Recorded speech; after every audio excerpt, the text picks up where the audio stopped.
O Chucrute FC é um podcast em parceria com Alemanha FC, Fußball BR e Rádio MW.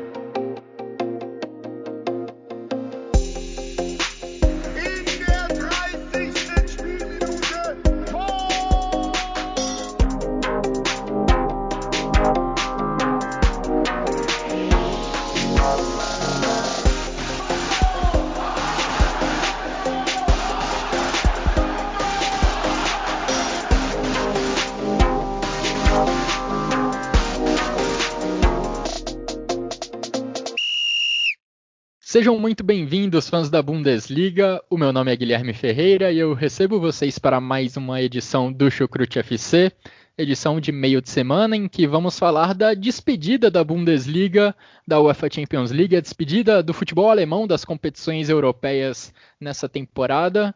Mas os alemães caíram de pé, exigindo muito dos seus adversários e das estrelas dos seus adversários. Neymar precisou jogar muito pelo PSG para derrubar o Bayern de Munique. De Bruyne precisou jogar muito pelo Manchester City para derrubar o Borussia Dortmund. Claro, também com a contribuição dos seus coadjuvantes, Mbappé, Di Maria, Phil Foden. E quem vai me ajudar a destrinchar, a comentar o que de melhor aconteceu nesse meio de semana, nesses dois jogos envolvendo Bayern de Munique e Borussia Dortmund, é um estreante aqui no Chucrute FC. Então, pela primeira vez, dou as minhas boas-vindas ao Carlos Eduardo Schön. Tudo bem com você, Carlos? Seja muito bem-vindo.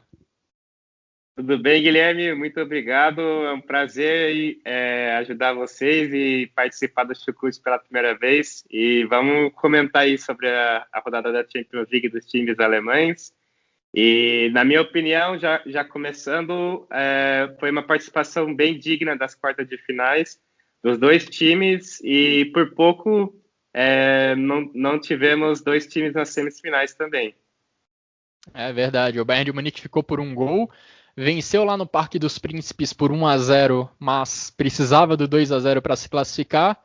O Borussia Dortmund acabou perdendo também lá no Signal Iduna Park, perdeu por 2-1 para o Manchester City, mesmo o placar do jogo de ida, mas saiu na frente, colocou o Manchester City sob pressão por uma boa parte do jogo, a virada só aconteceu no segundo tempo, então dá para dizer sim que os dois times alemães caíram de pé nesse meio de semana, e o Carlos Eduardo se junta à equipe do Chucrute FC. Na verdade, ele já vinha participando com a gente ao longo das últimas semanas, mas hoje é a primeira vez dele participando efetivamente aqui do nosso podcast. Um reforço que também vem da Alemanha, assim como o Vitor Lederman está lá na Alemanha, um cara que também pode nos trazer direto do país da Bundesliga as análises e as principais informações lá do futebol alemão. Vamos começar então, Carlos, a nossa análise sobre esse meio de semana com o jogo do Bayern de Munique. O Bayern de Munique, como eu falei, venceu o PSG por 1-0 e foi um grande confronto esse entre Alemanha e França nessas quartas de final, né? Se a gente pegar a lista se a gente somar os dois jogos de ida e volta, a gente teve 28 finalizações no alvo, somando PSG e Bayern de Munique. Nenhum outro duelo das quartas de final dessa edição da Champions League teve tantas finalizações no alvo quanto esse entre PSG e Bayern, dando uma ideia de como foi movimentado, de como foi dramático e como foi tenso esse confronto. E é curioso porque se na Allianz Arena o Bayern de Munique teve grandes chances e saiu frustrado com a derrota, no Parque dos Príncipes acabou sendo o contrário. O PSG criou grandes chances de gol e acabou frustrado com a derrota, mas no final das contas, o critério de desempate, o cruel critério de desempate dos gols fora de casa, acabou dando a classificação para o time francês, num duelo que acho que também deixa o torcedor do Bayern de Munique orgulhoso, não é? Sim, eu acredito que o Bayern foi desclassificado pelo primeiro jogo, pelas chances que criou, pelas muitas chances que criou no primeiro jogo e acabou perdendo a partida. Até mesmo o Flick, numa análise que ele fez ontem, após a partida, que ele disse que o que faltou mesmo foram as chances que o Bayern perdeu no primeiro jogo. Porque o Bayern criou bastante, teve muitas chances de realmente ter vencido a partida de 4 ou 5-2, provavelmente se o Lewandowski tivesse jogado, o sino acontece no futebol, mas se os jogadores do Bayern que não participaram, o Gnabry, que não jogou também, se todos os jogadores que o Bayern tivesse à disposição pudessem jogar, provavelmente o Bayern teria ganhado o primeiro jogo e teria se classificado também por causa dos gols fora de casa, mas eu acho que nesses 2 jogos o que ficou mesmo foi a derrota em casa, porque a derrota em casa acredito que tenha pesado demais nessa eliminação do Bayern. Como você bem falou, o Paris Saint-Germain jogou melhor no segundo jogo e perdeu, e o Bayern jogou melhor no primeiro jogo e perdeu também. Mas eu acho que acaba que ficando a lição talvez para o Bayern também, que faltou muitos jogadores, opções de banco, principalmente no segundo jogo, porque o Flick só teve praticamente o Musiala para colocar durante a partida, acabou colocando o Martínez de atacante no final para um Deus nos acuda, para ver se conseguia se classificar, mas acabou, acho que o que pesou mesmo nessa eliminação do Bayern foi elenco. O PSG, por exemplo, tinha muito mais opções de banco que o Bayern. Eu diria até que o Dortmund tinha mais opções de banco nesse jogo contra o Manchester City que o Bayern teve ontem. Mas eu acredito que foram 2 ótimos jogos. O Bayern saiu de cabeça erguida. O Bayern jogou bem, no geral. Mas que na minha opinião, foram as chances realmente que o Bayern perdeu, principalmente no primeiro jogo. No segundo jogo perdeu chances também, mas contou com sorte também do PSG ter perdido as dele antes do Bayern fazer o primeiro gol, que o PSG teve 2, 3 ótimas chances com o Neymar, a bola na trave também, e saiu o gol do Choupo-Moting, no 1-0, mas eu acho que faltou mesmo foram os gols que o Bayern deixou de fazer no primeiro jogo nessa análise. De fato. No jogo de ida, o Bayern de Munique foi quem criou mais chances. No jogo de volta, o PSG foi quem criou mais chances. E se a gente somar os 180 minutos, fica até, acho que, difícil chegar a um veredito, chegar a uma conclusão sobre quem jogou melhor. Essa série poderia ter ido para qualquer lado, a depender do quão eficientes fossem os ataques. No final das contas, o PSG acabou avançando. E esse ponto que você tocou realmente foi crucial. Os desfalques do Bayern foram muito grandes. E é inacreditável até, né? Um clube como o Bayern de Munique chegar para um jogo decisivo como esse, de Champions League, de quartas de final, só com o Musiala como opção ofensiva. E com o passar do jogo, esse drama ia aumentando, porque o Bayern precisava do resultado, mas o Hansi Flick não tinha opções no banco de reservas para colocar no ataque.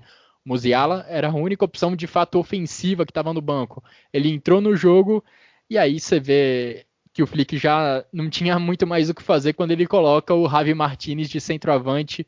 Acho até que poderia ter mantido o Choupo-Moting para uma abafa final, tendo 2, entre aspas, centroavantes ali, mas faltou muito elenco para o Bayern de Munique e é um pouco frustrante até para o torcedor ver o banco de reservas que o Hansi Flick tinha à sua disposição, tanto que ele não usou, se a gente somar os 2 jogos, o Hansi Flick tinha à disposição dele 10 substituições. Ele não usou, acho que nem 8, nem 7, ele usou pouquíssimas substituições ao longo dessa série. E ele acabou, na minha opinião, que no primeiro jogo ele acabou não colocando o Musiala, e eu acho que poderia ter colocado o Musiala no primeiro jogo já, porque o Musiala sempre tem entrado bem, criando chances, participado bem do jogo, mas essa questão de elenco e de jogadores à disposição, acho que talvez tenha sido e foi ou é ainda o principal tema de rixa entre o Flick e o Salihamidzic, né? Que os reforços que o Flick talvez pediu ou queria no começo da temporada, provavelmente nenhum chegou exatamente para o Bayern. O Bayern até trouxe os 4 jogadores para a temporada atual, mas desses jogadores, nenhum deles é titular ou nenhum deles participou tirando o Choupo-Moting, que se o Lewandowski tivesse jogado, ele também não teria jogado. Mas acabou que ele entrou no apagar das luzes. Mas todos os jogadores que o Bayern trouxe não deram certo. Fizeram a diferença, né? Não fizeram a diferença. Um time como o Bayern tem que ter jogadores de altíssima qualidade no banco também. Ou, se a gente for ver na temporada passada, que foi a temporada de título, tinha Coutinho no banco, tinha hora Thiago, hora Goretzka, mas tinha sempre as opções deles. Tinha o Perisic, que sempre era um coringa bem importante no Bayern, entrava, fazia gol, ou participava bem do jogo. Teria feito a diferença agora também, principalmente nesse segundo jogo, por causa que, na minha opinião, nem Coman e muito menos Sané jogaram bem nesse segundo jogo. O Sané, na minha opinião, não jogou bem nem no primeiro nem no segundo. Faltou muito. Eu esperava dele, Sané, muito melhor para a temporada. Com a nível de atuação que ele tinha no Manchester City, eu acho que ele está devendo bastante ainda. Ele acabou começando a melhorar, eu acho que no final da temporada, mas nesses jogos contra o Paris Saint-Germain faltou muito. Faltou o Gnabry, né? Provavelmente o Gnabry teria jogado melhor ou teria criado mais chances se tivesse à disposição. Mas essa questão da falta de elenco, acho que pesou muito para o Bayern nesse duelo contra o Paris Saint-Germain. Assim. O Bayern de Munique contratou para essa temporada Marc Roca, Bonassar, Choupo-Moting, Douglas Costa e o Leroy Sané. Dentre esses 5, quem mais gerava expectativas era o Leroy Sané, mas ele também não vem correspondendo muito bem, né?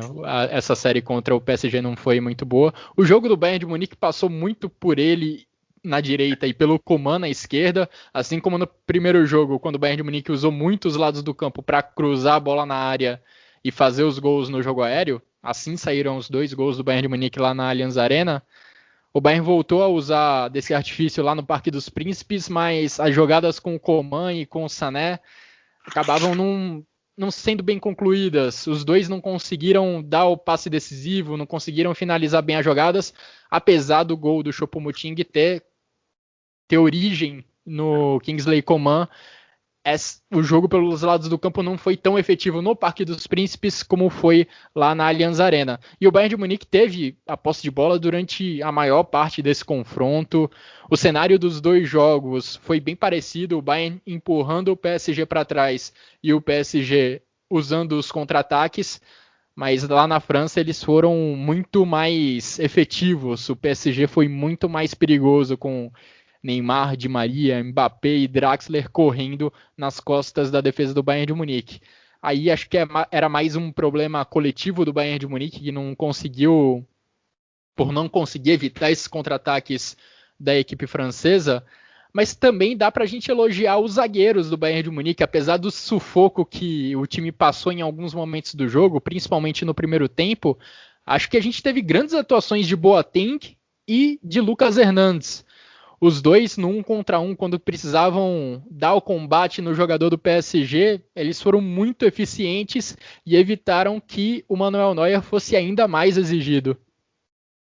Sim, eu penso exatamente como você. Eu acho que se há algo a se elogiar no Bayern nesse segundo jogo, é a defesa, porque tanto o Neuer, que no primeiro jogo falhou nesse primeiro gol do Mbappé, mas se redimiu completamente. Ele, na verdade, tem muito crédito, né? Mas se redimiu completamente nesse segundo jogo, porque ele fez defesas, fez aparições certeiras, participou bem do jogo.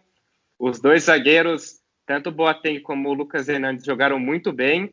Eu diria que o Lucas Hernandes participou muito bem por causa da velocidade dele. É um zagueiro que pode jogar também na lateral, que tem muita velocidade e principalmente no segundo tempo foi muito importante, principalmente no final do jogo, que o Neymar, muitas jogadas, estava entrando para ficar cara a cara ou chegava muito perto da área, e era o Lucas Hernandes que aparecia para dar o corte final ou para tirar a bola, mandar para escanteios ou para eliminar assim, o perigo.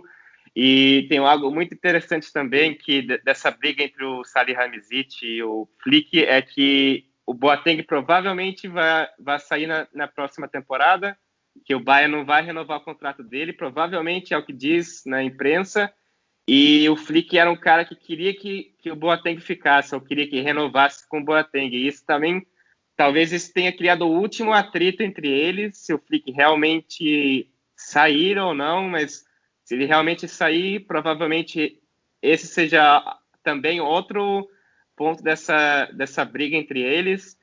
E algo também interessante que você falou, que eu achei que vale a pena citar de novo, seria essa parte do último toque dos jogadores do Bayern, esse último toque que era para com o Coman e com o Sané, que acabou que não foi efetivo o suficiente.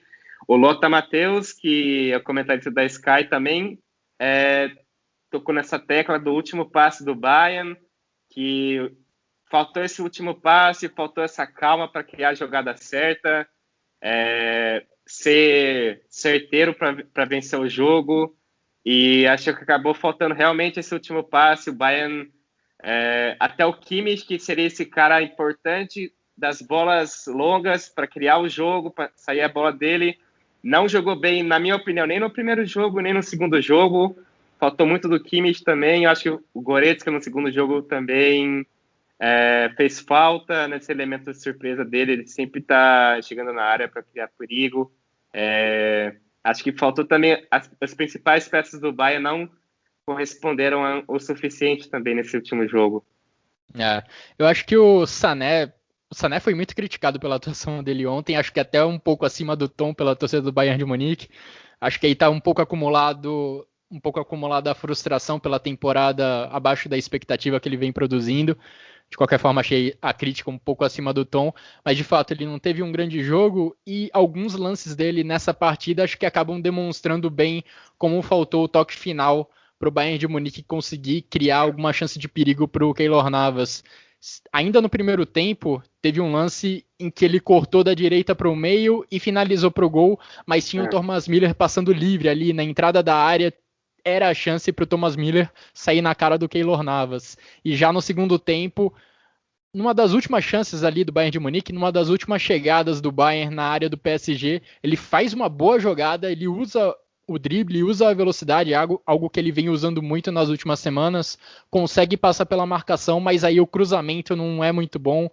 O Choupo-Moting também acho que não vai ali na direção da bola para tentar empurrar ela para o gol, mas acho que a atuação do Sané, acho que ela exemplifica um pouco como o Bayern de Munique conseguia usar os lados do campo, conseguia até chegar perto da área do PSG, mas no momento de levar o perigo ao Keylor Navas, faltava mesmo o toque final. E o Lothar Matthäus, que você já citou, Carlos, colocou um pouco mais de drama nessa novela entre Hansi Flick e Hasan Salihamidzic ontem.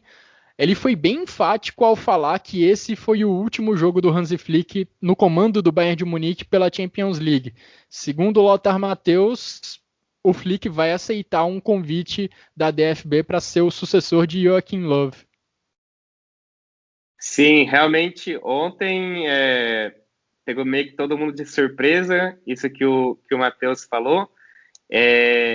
Logo depois da partida, ele é comentarista da Sky Sports da Alemanha, e a Sky, junto com a DAZN, mas a Sky mostrou ontem, a Sky é uma das detentoras dos direitos da Alemanha para a Champions League, e o jogo do Bayern foi televisionado pela Sky ontem, e logo após o jogo ele realmente falou isso, que provavelmente esse vai ser o último jogo do Flick como técnico do Bayern. Na Champions League ele vai realmente aceitar o convite da Alemanha. E o Flick também, na entrevista que ele deu, na entrevista para a Sky, ele também não é possível afirmar com certeza, mas o tom do discurso dele foi um tom que meio que de despedida. Talvez, né? Sim, ele meio que agradeceu, ele meio que falou que a família dele sempre vai estar dando apoio para ele em qualquer decisão que ele for tomar.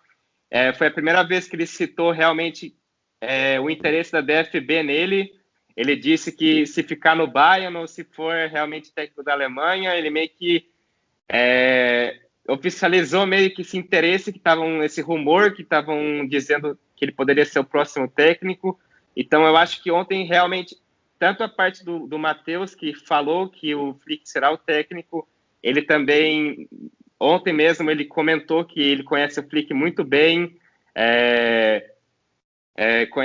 tem uma amizade com o Flick, então talvez, ainda mais por conta dessa amizade que ele tem com ele, realmente essa afirmação talvez seja ainda mais meio que certeza. E o Flick também... peso ainda maior, né? Tem um peso ainda maior. E também, novamente, pelo discurso do Flick, foi meio que um discurso de agradecimento, foi meio que um discurso com um tom de despedida que ainda a gente não pode afirmar com certeza até que seja algo oficial, mas talvez realmente ele saia, mas agora tem que esperar, mas realmente ontem foi bem... pegou todo mundo de surpresa, eu diria. Vamos aguardar os próximos capítulos, até porque o Lothar Matthäus também falou que com a saída do Flick, o Bayern de Munique buscaria o Julian Nagelsmann, e já nessa quarta-feira o Nagelsmann falou abertamente que o Bayern de Munique não o procurou, não está em contato com ele, nunca esteve, minimizou bastante essa informação passada pelo Lothar Matthäus. Vejamos o que acontece, mas acho que essa série contra o PSG mostrou mais uma vez como o Hansi Flick é importante, porque apesar de todos os desfalques do Bayern de Munique, faltou Zulli, faltou Goretzka, faltou Gnabry, faltou Lewandowski, e apesar de tudo isso, o Bayern de Munique, no mínimo, jogou de igual para igual contra o Paris Saint-Germain, um dos grandes times da Europa, o que mostra como o trabalho do Hansi Flick é fantástico. O nível coletivo do Bayern de Munique, mesmo diante de tantos desfalques, foi muito alto. A gente viu isso especialmente no jogo lá da Allianz Arena. Lá no Parque dos Príncipes a equipe não conseguiu produzir tanto ofensivamente, mas é uma peça fundamental o Hansi Flick para essa equipe. E, Carlos, eu falei logo no início do podcast que esse duelo entre Bayern e PSG tinha sido o confronto com mais finalizações no alvo nas quartas de final dessa edição da Champions League. A segunda posição nesse ranking ficou para o duelo entre Borussia Dortmund e... Ao todo, 20 finalizações no alvo, somando ida e volta, somando os dois times, mostrando até como o PSG e Bayern teve um outro nível de drama, de emoção, ficando bem acima dos demais. Mas dessas 20 que a gente teve entre Dortmund e City, 14 foram do Manchester City, do time inglês, mostrando também como a equipe comandada por Pep Guardiola foi superior. Apesar do placar apertado, o City só conseguiu, digamos, desgarrar e garantir a classificação no segundo tempo no Signal Iduna Park. Acho que o Manchester City mostrou, na soma das duas partidas, que é de fato um time superior ao Borussia Dortmund. Se no confronto Bayern e PSG não ficou muito claro nos 180 minutos quem jogou melhor, tanto que o desempate foi, para definir o classificado, foi o gol de casa. Nesse duelo entre City e PSG, acho que o time inglês mostrou de fato que está num nível acima. Sim, eu acho que o Dortmund perdeu também de cabeça erguida, fez o duelo valer bastante, porque a derrota de 2-1 fora de casa foi um resultado bem melhor do que o do jogo do Bayern, trouxe o time, esperanças para o time nessa partida de hoje em casa, começou melhor o jogo, fez 1-0, pressionou bastante o Manchester City, mas na minha opinião, algumas peças importantes do Dortmund acabou que eles não apresentaram o mesmo futebol que a gente esperava. Por exemplo, o Haaland, que foi muito bem marcado, é verdade, mas ficou faltando, eu acho que um pouco dele nos dois jogos, apesar do primeiro jogo ele ter participado diretamente do gol do Royce, dando assistência para ele, mas e nesse jogo também ele participou bem no momento do gol também, fez a parede pro Dahoud chutar. Eu acho que o Dahoud chutou a bola foi na barreira, foi no marcador do Manchester City, a bola voltou pro Bellingham e ele fez o gol.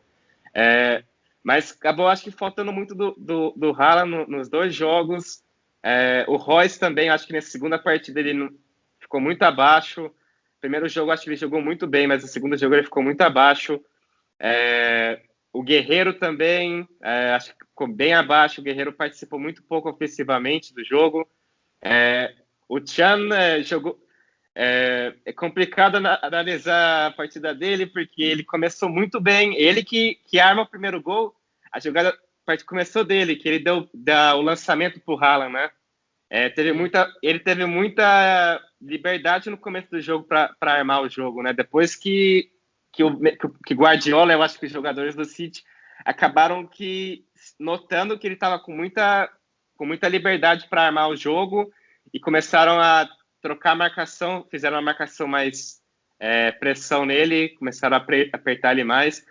Mas acho que o Dortmund dificultou bastante para o City. Eu acho que o City hoje, na minha opinião, é o melhor time, talvez, dessa Champions League. E os dois jogos foram jogos muito difíceis. Eu acho que principalmente o Dahoud e o Bellingham jogaram muito bem hoje. Vem jogando bem nessa reta final de temporada do Dortmund. Mas eu diria também que eu não entendi por que o Terzic continuou com o Knauf. Eu não teria colocado ele de começo do jogo nem no primeiro jogo. Nesse segundo, talvez, por ele ter feito gol no final de semana pela Bundesliga, ele meio que quis dar uma moral para ele ter mais confiança. Mas o Knauf, eu acho que ficou muito abaixo. Ele também é muito jovem, não dá para cobrar que ele tenha tanta responsabilidade assim. Mas ele participou muito pouco, né? Primeiras partidas dele como profissional na Champions League, eu acho que acabou pesando para ele o tamanho do jogo também. Talvez teria sido melhor ter jogado com o Reina ou com o Hazard. Mas eu acho que, no resumo, foi boa a participação do Dortmund. Fez jogos dignos contra o Manchester City. Mas hoje é difícil alguém parar o De Bruyne e a equipe do City. O De Bruyne está jogando muito, muito bem. É meio que triste ver ele jogando no City e lembrar que ele saiu da Bundesliga, saiu do Wolfsburg, né? Poderia estar jogando até hoje na Bundesliga, mas acho que o City acabou valendo a força do City nesses dois jogos e passou muito bem. Acho que o melhor time no confronto passou nesse caso. Sim, com certeza. E a gente via já antes do confronto começar, quando o sorteio aconteceu, a gente já tinha a noção de que o Manchester City estava num momento melhor, que tinha um coletivo superior. E o Borussia Dortmund acaba saindo de cabeça erguida porque conseguiu igualar por boa parte do confronto, né? Conseguiu igualar as ações por boa parte do confronto, somando as duas partidas. Até o começo do segundo tempo, o Borussia Dortmund estava avançando. E só ali, durante a segunda etapa, no seguidor Iduna Park, que o Manchester City conseguiu virar o jogo. E conseguiu virar muito por conta também do Henry Khan, que foi um personagem, como você falou, fundamental para essa série como um todo, né? E isso voltando lá para o jogo de ida, ele teve aquele erro de passe que gerou 1-0 do Manchester City lá no Etihad. Depois ele cometeu o, entre aspas, pênalti, que depois foi corretamente anulado pelo VAR, ainda lá em Manchester.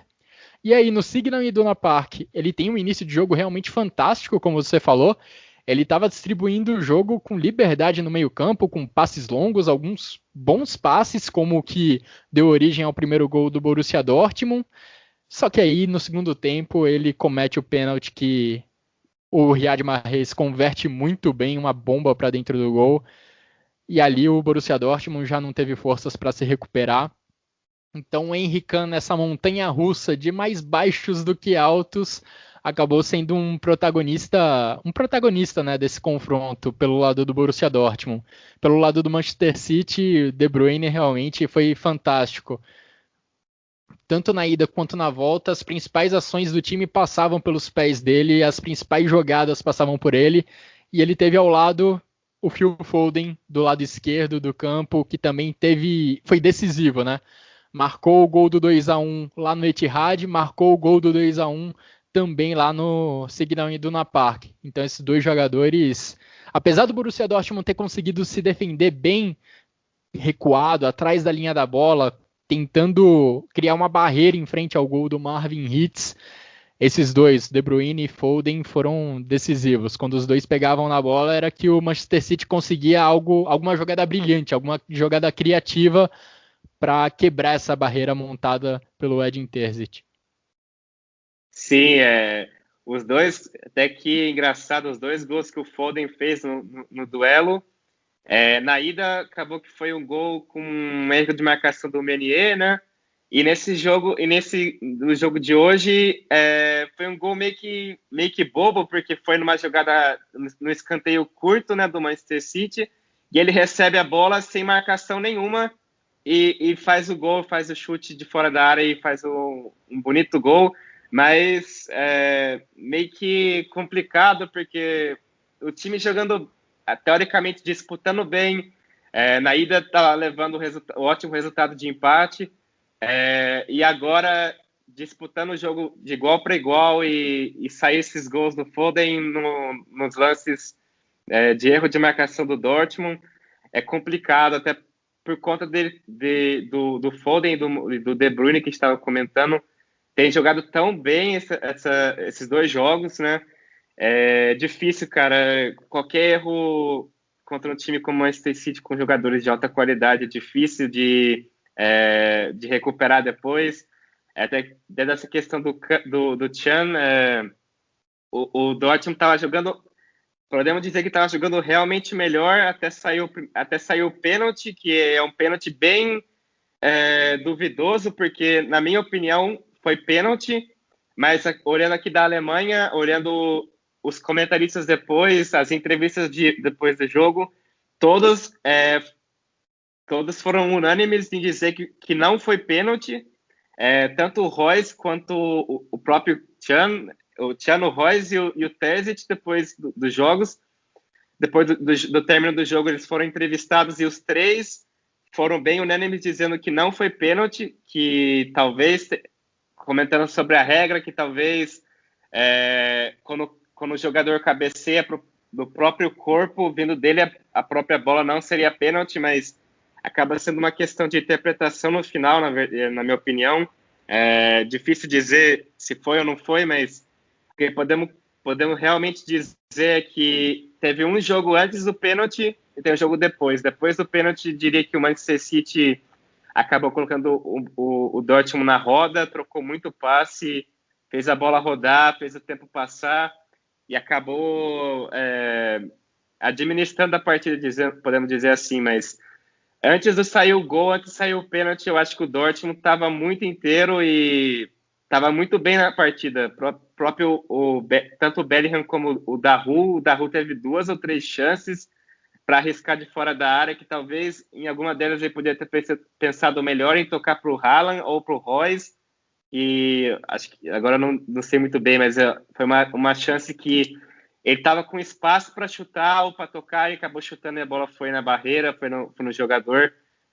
Mas realmente o Dortmund, acredito que até saiu o gol, foi melhor, estava jogando melhor, mas contra o Manchester City não pode dar espaço, não pode dar oportunidade, que eles estão vivendo um momento ótimo, tanto na Inglaterra quanto na Champions League, e é complicado, acabou que não deu pro Dortmund hoje, né?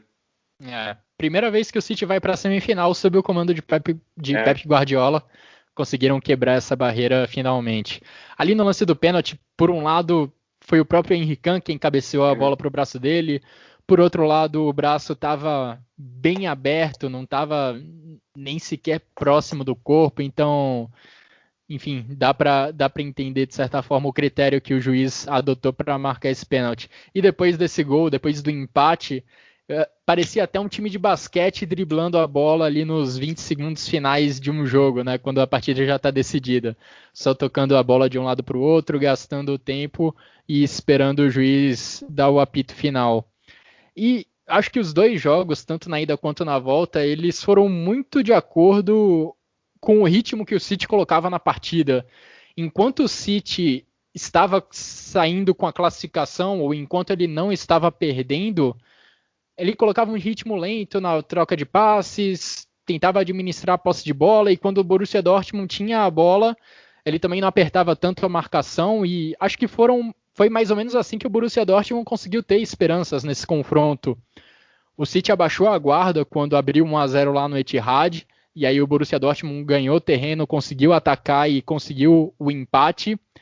E também acho que o City abaixou a guarda no início do jogo lá no Signal Iduna Park. Não pressionou o Borussia Dortmund na saída de jogo com a intensidade que a equipe do Pep Guardiola costuma colocar. E aí o Henry Khan teve um ótimo início de jogo, conseguiu participar da origem do 1-0. E aí só depois de sofrer o gol que o Manchester City pisou no acelerador, colocou o seu ritmo de jogo normal. E aí ficou difícil pro Borussia Dortmund segurar. Conseguiu suportar enquanto foi possível até ali o início do segundo tempo, mas depois disso não conseguiu. E acho que isso é uma amostra também de como o Manchester City está de fato num nível superior ao Borussia Dortmund. Pelo menos na minha visão.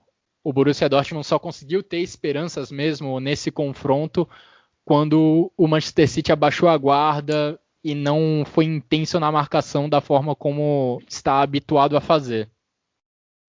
Sim, sim, é até interessante essa parte de abaixar a guarda, que o Gündogan também, depois da partida, deu uma entrevista e ele próprio admitiu que o Manchester City, nos primeiros 15 minutos, acabou dormindo bastante.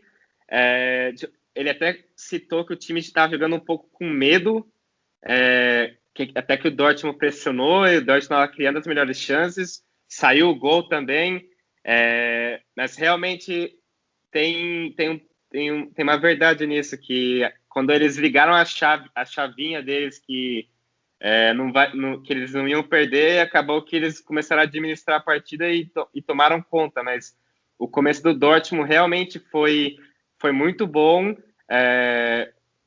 realmente talvez levou o time do Manchester City a ter esse medo, a temer que talvez a classificação poderia ir embora, mas o próprio Gündogan, que está jogando muito essa temporada, fazendo muito gol. O City está com muitos jogadores que estão um degrau acima, talvez, e quando eles realmente jogam aquilo que eles conseguem jogar, ou que eles estão mostrando que eles podem jogar, é muito difícil de parar. Então, eu acho que o Dortmund teve realmente, esse começo de jogo foi muito bom, e até, né, no momento que o Dortmund encontrou o gol no primeiro jogo, estava tendo um momento melhor na partida também, até que saiu o gol realmente. Mas acho que, no geral, o City não levou tanto perigo assim, até porque, como a gente falou, o Haaland também foi meio que apagado nos dois confrontos. Se esperava muito dele, que o Haaland pudesse decidir até o confronto com os gols, mas acabou que, no geral, foi um domínio do City realmente nos dois confrontos. Semana de eliminações para Bayern de Munique e para Borussia Dortmund. Os dois times agora voltam os seus olhares para a Bundesliga. O Bayern de Munique tem uma liderança de 5 pontos que vai tentar proteger diante da perseguição do Leipzig. O Borussia Dortmund precisa desesperadamente correr atrás do Eintracht Frankfurt, que está 5 pontos à sua frente, para buscar uma vaga na próxima edição da Champions League. E aqui no Chucrute FC a gente vai estar de olho também em todas essas brigas que ainda faltam ser definidas no campeonato alemão. A gente encerra por aqui essa edição do Chucrute FC. Muito obrigado, Carlos, pela sua participação, pela sua estreia aqui no Chucrute FC. Obrigado, Guilherme. É um prazer ter contribuído com vocês e com certeza ficarei contente em ajudar com futuros programas. Eu só queria dar uma última estatística. Uma última estatística assim, interessante é que nesse confronto de quartas de final haviam 4 técnicos alemães, né? O Tuchel, que foi no final o que ficou, né? Que talvez o sobrevivente, talvez agora que ele está fazendo realmente um ótimo trabalho no Chelsea, mas não sei se seria o favorito dos 4 que a gente poderia cravar que estaria nas semifinais. O Klopp acabou sendo eliminado pelo Real Madrid hoje, o Flick pelo PSG, né? E o Terzic hoje também pelo Manchester City. Mas eu acho que o que fica realmente é a ótima participação dos técnicos alemães nessa Champions e também dos times alemães, principalmente o Dortmund e o Bayern, né? Acho que acabou que o Gladbach ficou faltando um pouco, né? Mas acho que o Dortmund e o Bayern tiveram uma ótima participação e acho que isso que fica no final, né? E esperamos que os representantes da próxima temporada também consigam fazer um ótimo papel, tanto na Champions League e na Europa League, que olha, na Europa League tá precisando, inclusive. Agradeço novamente a você, Carlos, pela participação, pelos comentários. Agradeço a todos também que nos acompanharam até aqui, todos os ouvintes do Chucrute FC. Um grande abraço a todos e até a próxima.